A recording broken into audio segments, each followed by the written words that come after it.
প্রিয় বোন, আপনার বিয়ে হতে পারে পৃথিবীর সবচেয়ে নিকৃষ্ট ব্যক্তিটির সাথে, যেমন আসিয়ার বিয়ে হয়েছিল ফেরাউনের সাথে। কিন্তু এর ফলে আল্লাহর প্রতি তার বিশ্বাস কিংবা ভালোবাসা কোনোটি বিন্দুমাত্র হ্রাস পায়নি। আবার আপনার বিয়ে হতে পারে পৃথিবীর সবচেয়ে উত্তম ব্যক্তিদের মধ্য থেকে কারো সাথে, যেমনটি হয়েছিল নূহ আলাইহিসসালাম এবং লূত আলাইহিসসালামের স্ত্রীদের। আবার আপনার বিয়ে নাও হতে পারে, যেমন হয়েছিল মারিয়াম আলাইহিসসালামের ক্ষেত্রে। কিন্তু আল্লাহ রাব্বুল আলামিন তাকে পৃথিবীর শ্রেষ্ঠ নারীদের মধ্যে অন্তর্ভুক্ত করে অতুলনীয় সম্মানে সম্মানিত করেছেন। মনে রাখবেন, আপনার ভালোবাসা এবং বিশ্বাসের অধিকার সর্বপ্রথম আল্লাহ সুবহানাহু ওয়া তাআলার।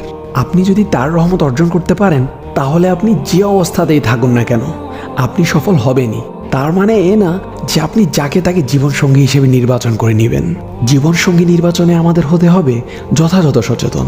অনেক ধার্মিক বন্ধুদের তার জীবনসঙ্গীর ব্যাপারে বলতে শোনা যায়, সে নামাজ না পড়লে কী বা হয়েছে, সে দাড়ি না রাখলে আর কী বা হয়েছে, বিয়ের পর আমি সব ঠিক করে ফেলবো। বলছিলাম বোন, হেদায়েত আল্লাহর পক্ষ থেকে আসে।